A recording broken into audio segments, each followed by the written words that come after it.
Sir आज आपको show cause का जवाब भी देना है और रिपोर्ट भी पेश करनी है कुछ। जी बेटा, रिपोर्ट नए आईजी साहब पेश करेंगे, मैंने अपना जवाब शो कॉज का जवाब आज दे रहे हैं सर आप? जी जी बिल्कुल।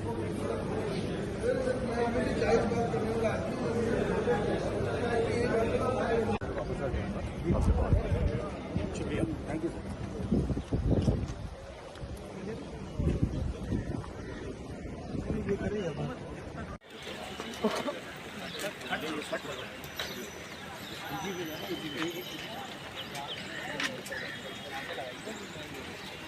सर अब क्या पेशरफ्त हुई? अब तो रिपोर्ट पेश कर दी। सबसे बात करते हैं, मैं आपको रिक्वेस्ट कर रहा हूँ, मैं सिर्फ एजी साहब के ऑफिस में जा रहा हूँ। ठीक है सर। वहाँ से 10-15 मिनट वापस आ जाऊँगा। जी जी ठीक है सर, थैंक यू सर। बिस्मिल्लाहिर्रहमानिर्रहीम। अस्सलाम वालेकुम नाजरीन, मैं हूँ साकिब बशीर। आज एक दफ़ा फिर बात करेंगे दुआ ज़हरा केस से मुतल्लिक। बड़ा इम्पॉर्टेंट ये मामला है। दुआ ज़हरा केस में जो सिंध हाई कोर्ट में आज समाअत हुई है, उस समाअत से मुतल्लिक आपको आगाह करेंगे। लेकिन ख़बर कोई जो ऐसी आप कहें कि जो इत्मीनान के काबिल हो, या जो वालिदैन हैं दुआ ज़हरा के, उनके लिए कोई खुशी की खबर हो कि दुआ ज़हरा की वापसी हो चुकी है, ये ऐसी कोई ख़बर जो है आज भी नहीं आ सकी। सिंध हाई कोर्ट अलग से ऑर्डर्स कर रही है, लाहौर हाई कोर्ट अलग से ऑर्डर्स कर रही है कि दुआ ज़हरा को पेश किया जाए, लेकिन दुआ ज़हरा कहाँ पे है, किस हालत में है, क्या सूरत हाल है, इस हवाले से अभी तक ख़बरें नहीं आ रही। जो आज़ाद कश्मीर का इलाका है, उसके हवाले से जो गुज़श्ता रोज़ लाहौर हाई कोर्ट को बताया गया था कि वहाँ पे उसकी लोकेशन जो है वो पाई गई, लेकिन ताहम अभी तक डिटरमिन नहीं हो सका कि कहाँ पे है दुआ ज़हरा। आज जो सिंध हाई कोर्ट में जो कार्रवाई हुई, जो केस की समाअत हुई, उससे मुतल्लिक आपको आगाह करते हैं। आज दुआ ज़हरा केस में जो गुलाम नबी मेमन हैं, आईजी सिंध, उनको जो तैनात किया गया, जो पिछले आईजी थे उनकी जगह इनको आईजी तैनात किया गया है, क्योंकि सिंध हाई कोर्ट ने कहा था कि क्योंकि दुआ ज़हरा को अदालत के सामने बार बार अदालती ऑर्डर्स करने के बावजूद दुआ ज़हरा को अदालत के सामने पेश करने में आईजी जो पिछले आईजी थे वो नाकाम रहे हैं, इसलिए अदालत ने कहा कि नया आईजी जो है तैनात किया जाए, नया आईजी इस केस की पैरवी करे और दुआ ज़हरा को अदालत के सामने पेश करे। आज अदालत के सामने पेश किया जाना था, लेकिन गुलाम नबी मेमन, उन्होंने ये अदालत को कहा कि कल मुझे आईजी तैनात किया गया है। तो ये बड़ा इंपॉर्टेंट है, कल आईजी तैनात किया गया है, तो इट मीन के उन्होंने जो रिपोर्ट है वो अदालत के सामने रखी और ये कहा कि आईजी सिंध ने कहा कि हमने मुतलका 16 अफराद को गिरफ़्तार किए हैं कि जो जहाँ पे उनकी ट्रैवलिंग है, जहाँ पे उनकी मौजूदगी है या मौजूदगी के असरात हैं या उनको शक है, तो उन लोगों को गिरफ़्तार किया गया है। 16 अफराद की गिरफ़्तारी जो है अमल में लाई गई है। आईजी सिंध ने यह कहा अदालत को, और ये भी कहा कि 3 को पूछताछ के बाद छोड़ दिया गया है, 13 बाकी रह गए, 1 ने ज़मानत करा ली है। तो ये 12 लोग अभी पुलिस की कस्टडी में हैं, पुलिस की हिरासत में हैं इस वक्त भी। इसके बाद जो जस्टिस इकबाल हैं सिंध हाई कोर्ट के, उनकी जानिब से इस्तफसार किया गया, कोई कामयाबी मिली है आपको, अब तक क्या हुआ है ये बताएं। उसके बाद आईजी ने यह बताया कि हमारे पास कुछ मुसद्दका इतलात हैं, हम कोशिश कर रहे हैं, ट्राई कर रहे हैं कि किसी तरह जो दुआ ज़हरा है उसको तलाश करके अदालत के सामने पेश किया जाए। उसके बाद अदालत की जानिब से रिमार्क्स आए कि कौन इनकी हमायत कर रहा है, कोई तो है इसके पीछे। और ये भी कहा अदालत ने कि हम महसूस कर रहे हैं कि इंसानी स्मगलिंग का केस है। ये इस्तफसार किया, एक सवालिया अंदाज में अदालत ने ये पूछा कि कोई इंसानी स्मगलिंग का केस है।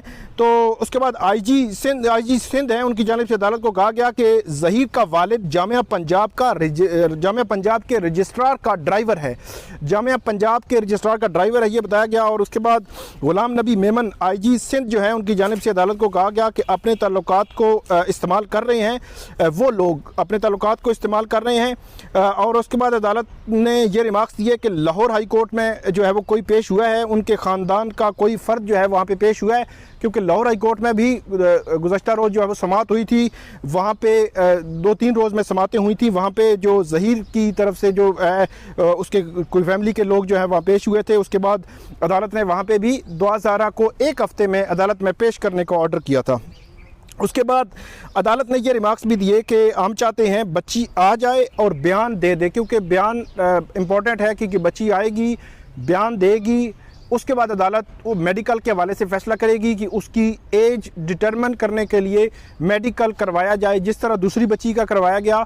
तो उसके बाद ये मामला जो है वो आगे बढ़ेगा और उसके बाद अदालत इसको देखेगी। उसके बाद अदालत ने ये रिमार्क्स भी दिए कि केस यहाँ हुआ है, हम यही चलना चाहिए। तो ये बड़ा इंपॉर्टेंट है क्योंकि सिंध हाई कोर्ट बार बार ये कह रही है कि क्योंकि मामला यहाँ पे है तो यहीं पे हमने देखना है, यहीं पे हमने इसका फैसला करना है। लेकिन पैरेलल जो प्रोसीडिंग्स हैं वो लाहौर हाई कोर्ट में भी चल रही हैं, अगरचे वो हरेसमेंट के अगेंस्ट हैं, लेकिन वहाँ पे भी अदालत ने दुआ ज़हरा को लाहौर हाई कोर्ट के सामने पेश करने का ऑर्डर दे रखा है। तो ये बड़ा इंपॉर्टेंट है। सिंध हाई कोर्ट बार बार कह रही है कि ये केस यहाँ का है और हमने इसको यहीं पे देखना है। उसके बाद अदालत के सामने ये भी अदालत ने रिमार्क्स दिए कि जब तक बच्ची नहीं आएगी मामला यहीं चलता रहेगा और हम बार बार हुक्म दे चुके हैं मगर कुछ नहीं हुआ। अदालत की जानिब से 2-3 दफ़ा ऑर्डर्स किए गए और इसी वजह से आईजी को हटाने का ऑर्डर आया था। उसके बाद आईजी ने अदालत को ये यकीन दहानी कराई कि मैं ज़िम्मेदारी के साथ कहता हूँ कि मेहनत और ईमानदारी में कोई कमी नहीं छोड़ेंगे, कि हर मुमकिन हम कोशिश करेंगे कि जो बच्ची है उसको जो बाजियाब करा के अदालत के सामने पेश किया जाए। अदालत की जानिब से ये रिमार्क्स भी सामने आए कि हमें टाइम फ्रेम दे दें कब बच्ची को पेश करेंगे। तो गुलाम नबी मेमन जो हैं आईजी सिंध हैं, उनकी जानिब से अदालत को कहा गया कि हम ईमानदारी से कोशिश कर रहे हैं। दोबारा उन्होंने यकीन दहानी कराई अदालत को।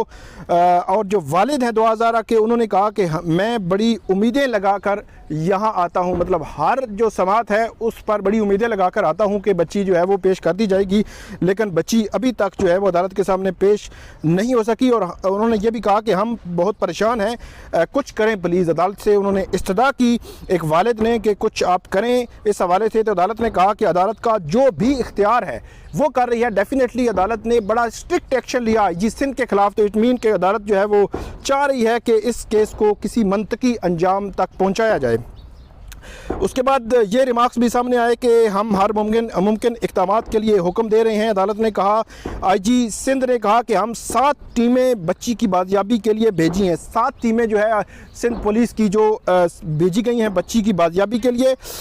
अदालत ने वफाक और FIA को फरीक बनाने का अब हुक्म दे दिया है बाकायदा तौर पर सिंध हाई कोर्ट ने। और ये भी कहा है कि DG FIA को सरहदी इलाकों की निगरानी और कार्रवाई का ये ऑर्डर जारी किया गया है कि सरहदी इलाके, क्योंकि स्मगलिंग का एलिमेंट जो है वो भी आज अदालत ने ऑब्ज़र्व किया, तो उस तनाजुर में ये ऑर्डर किया गया है। और ये भी कहा गया है कि FIA को नोटिस जारी करें, लड़की को बैरून मुल्क मुंतकिली से रोका जाए। और नादरा और स्टेट बैंक को मुलजमान के बैंक अकाउंट्स मुंजमद करने का ऑर्डर जारी कर दिया गया है। और ये भी कहा गया है कि नामजद मुलजमान का कौमी शनाख्ती कार्ड भी ब्लॉक किया जाए, ये अदालत ने कहा है। और अदालत ने साबिक IG कामरान फजल को जारी शोकाज नोटिस वापस ले लिया है, क्योंकि उनको ओहदे से हटाकर अब नया गुलाम नबी मेमन जो है IG तैनात हो चुके हैं। और 10 जून अब तारीख दे दी है अदालत ने कि 10 जून को जो दुआ ज़हरा है उसको अदालत के सामने प्रोड्यूस किया जाए, पेश किया जाए। अब देखते हैं कि जो अदालत ने एक तो FIA को और वफाक को, मतलब सेक्रेटरी दाखिला को बाकायदा तौर पर इसमें पार्टी बनाने का जो ऑर्डर किया है या उनको नोटिस हुए हैं, जो उनका ऑर्डर हुआ है वो स्पेसिफिकली वो स्मगलिंग के एलिमेंट पे भी है। एक तो जो सिंध पुलिस के साथ ताउन करे जो वफाक है, जो बाकी सूबों के IGs हैं, दूसरा एलिमेंट स्मगलिंग रोकने या बैरून मुल्क मुंतकिली जो है रोकने से मुतल्लिक है कि बैरून मुल्क मुंतकिली से रोका जाए, शनाख्ती कार्ड ब्लॉक करने का ऑर्डर है। अब 10 जून को देखते हैं कि 10 जून में क्या कोई इस हवाले से पेशरफ्त होती है, हो पाती है या नहीं हो पाती, या सिंध हाई कोर्ट से पहले लाहौर हाई कोर्ट में बच्ची को पेश कर दिया जाता है। तो देखते हैं कि अब बच्ची का जो फ्यूचर है या फ्यूचर में इस हवाले से क्या अपडेट आती है, क्या ब्रेक थ्रू होता है। वो जो भी होगा वो भी आपके सामने नेक्स्ट जो है वो वीडियोस में हम रखते रहेंगे। नाज़रीन, इस वीडियो पे आप फीडबैक ज़रूर दीजिएगा, कमेंट ज़रूर कीजिएगा। बहुत शुक्रिया।